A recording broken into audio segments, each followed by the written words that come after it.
Bonjour à toutes et à tous. Alors, la vidéo que vous allez voir est un extrait d'une conférence que j'ai donnée pour l'émission Tout se comprend, que vous pouvez retrouver sur la chaîne Twitch de Robin Isnard, une chaîne dont je vous ai parlé dans la vidéo des 4 ans. J'ai pris un peu de retard pour la sortie de la prochaine vidéo, donc le prochain épisode de Paléogie. Je vous rassure, le tournage est fini, mais le montage et les animations me prennent vraiment plus de temps que ce que je pensais. Donc, pour vous aider à patienter, je vous propose de regarder cet extrait.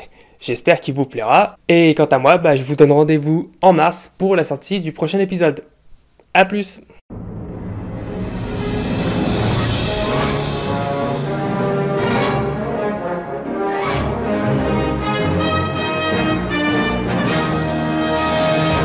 Une nouvelle idée reçue. Donc, est-ce que l'Afrique est le berceau de l'humanité? Ah oui, c'est vrai qu'on lit souvent ça. Voilà. On le dit souvent. Au niveau de l'Afrique du Nord, là, le bassin. Là. Oh là, je dis l'Afrique tout court. L'Afrique, En général. On va prendre l'Afrique, le continent africain. Après, il y a que des faux ou il y a des vrais dans mon quiz là? Parce que j'ai l'impression. Si je spoil, je dis pas. En fait, là, ça va être. Moi, j'aurais dit oui. En vrai, j'aurais dit oui, je pense. On va discuter justement. Donc, déjà pour venir à l'avantage, je vous ai bien présenté Lucie, donc qui date de 3,2 millions d'années, qui a été découverte donc en Éthiopie, en Afrique. Et donc, comme je l'ai dit, après elle, il y a eu d'autres découvertes. Donc, il y a eu des fossiles plus anciens, d'autres représentants de la lignée humaine qui ont été découverts, comme par exemple ici, donc c'est un fossile qu'on appelle Ororine, qui date de 6 millions d'années, qui a été découvert au Kenya, en Afrique. On a Toumaï, qui a été découvert donc au Tchad, qui date de 7 millions d'années. Donc déjà, voilà, ça fait que les plus anciens représentants de la lignée humaine ont été trouvés en Afrique. On en a également d'autres australopithèques, comme je l'avais dit, qui datent donc un peu avant Lucie, qui ont été trouvés en Afrique du Sud. On a également les plus anciens australopithèques connus sont aussi datés, ont été aussi trouvés en Afrique, au Kenya. Il faut savoir aussi que les plus anciennes traces d'utilisation d'outils avérés par la lignée humaine ont été trouvées en Afrique. Donc les premières utilisations d'outils ont été découvertes en Afrique. Le premier représentant du genre Homo, là on va y venir, donc c'est Homo habilis, il a été découvert en Afrique. Et en fait, il faut savoir que, donc voilà, donc on peut voir là, donc entre le plus ancien représentant de la lignée humaine et même le premier représentant du genre Homo, il y a 5 millions d'années d'évolution. Et là, pour l'instant, toute l'histoire se passe en Afrique. Et en fait, c'est qu'à partir de 2 millions d'années qu'on va avoir les premières traces avérées d'humains, donc de la lignée humaine, on va dire, de fossiles de la lignée humaine, hors dehors de l'Afrique. Donc ça veut dire que là, pendant 5 millions d'années, donc pratiquement toute notre évolution, notre histoire même, on a été en Afrique. Le plus vieux représentant est en Afrique, et c'est qu'à partir de 2 millions d'années qu'on en sort. Et même pour en revenir à notre espèce à nous, donc espèce à nous, c'est Homo sapiens, eh bien, le plus vieux représentant de l'espèce Homo sapiens, il a été trouvé au Maroc, et il date de 300 000 ans, donc nous aussi, Homo sapiens, nous sommes apparus en Afrique. Donc tout ça, ces éléments, semblent quand même indiquent clairement que oui, l'histoire humaine, en tout cas, notre origine est africaine. Maintenant, le terme, après voilà, notre origine est africaine, mais est-ce qu'on peut vraiment parler de l'Afrique comme un berceau? C'est là, ça va être un peu un truc sémantique en fait. Donc en fait, comme je l'ai dit, oui, nous sommes bien d'origine africaine, en tout cas à partir pour la lignée humaine. Mais pour en revenir un peu à ce que je disais, donc comme je l'ai dit, là, toute l'histoire que je viens un peu de résumer depuis notre plus vieux ancêtre, cette histoire elle est concentrée sur cette branche-là. Donc à partir de la séparation avec les chimpanzés. Donc ici, je sais que toute notre histoire s'est passée en Afrique. Mais le problème, c'est que nous ne sommes pas seulement que des humains de la tribu des Hominini, nous sommes aussi des grands singes. Et les grands singes, nous avons un ancêtre commun ici.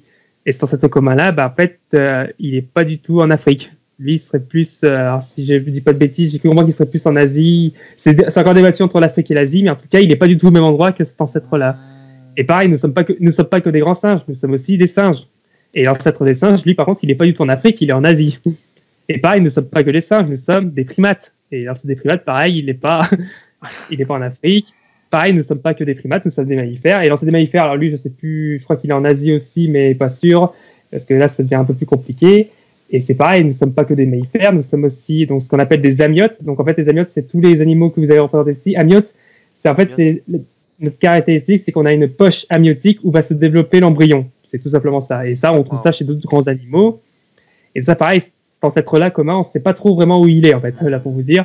Et pareil, nous ne sommes pas que des amniotes, nous sommes aussi des vertébrés. Donc l'ancêtre commun de tous les vertébrés, on ne sait pas trop où il est aussi. Nous sommes des animaux, donc ça pareil, l'ancêtre commun de tous les animaux, on ne sait pas trop où il est. Et même d'une manière générale, nous avons un ancêtre commun avec tout le monde vivant. Donc voilà, donc en fait, en gros, quand on dit notre histoire africaine, elle est là. Alors qu'on a toute cette histoire où on ne sait pas trop où on est. Donc en fait, qu'est-ce qu'on peut dire de où est notre berceau dans toute cette histoire? En fait, notre berceau, tout simplement, c'est la Terre. Faut pas chercher plus bête. Pas chercher tout bête, c'est que. C'est beau ce que tu dis.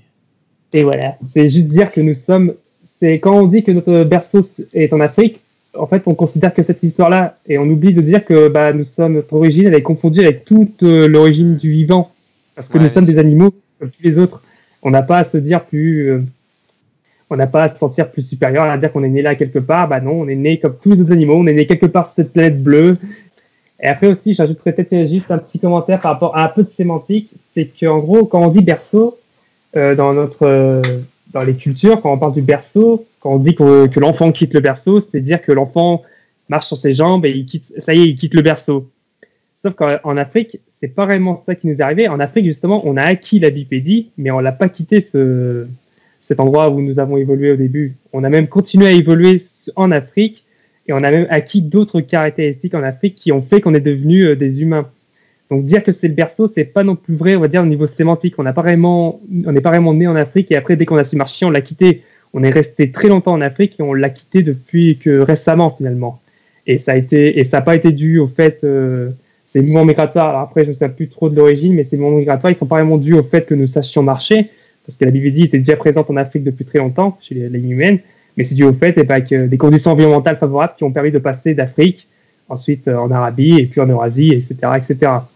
Donc voilà, donc en fait, ce qu'il faut savoir, c'est que oui, les humains, nous avons bien une origine africaine c'est-à-dire à partir du point où nous nous séparons des chimpanzés, mais notre berceau n'est pas l'Afrique, le berceau, ça restera toujours la planète Terre.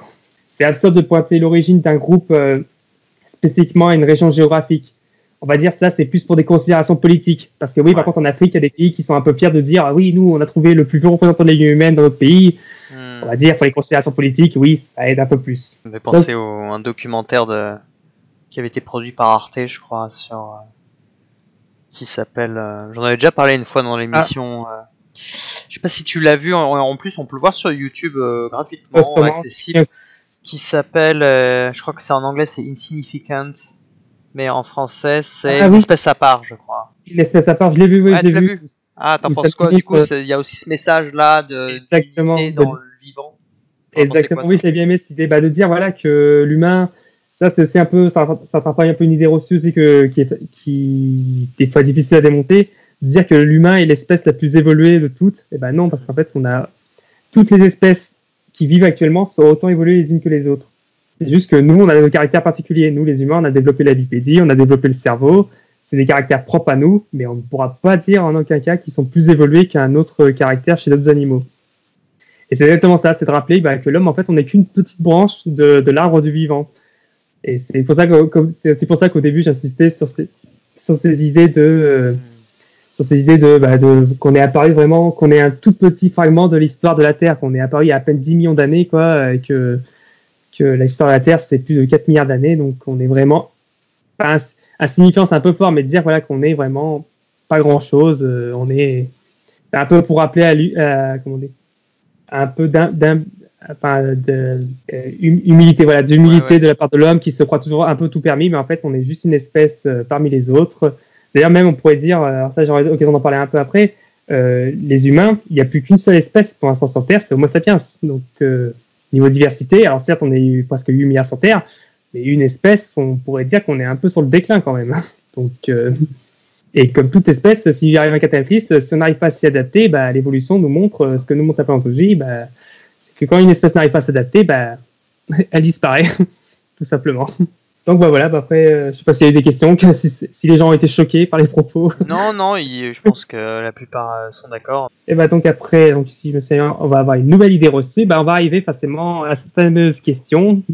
Est-ce que les paléontologues cherchent le chaînon manquant de la lignée humaine ?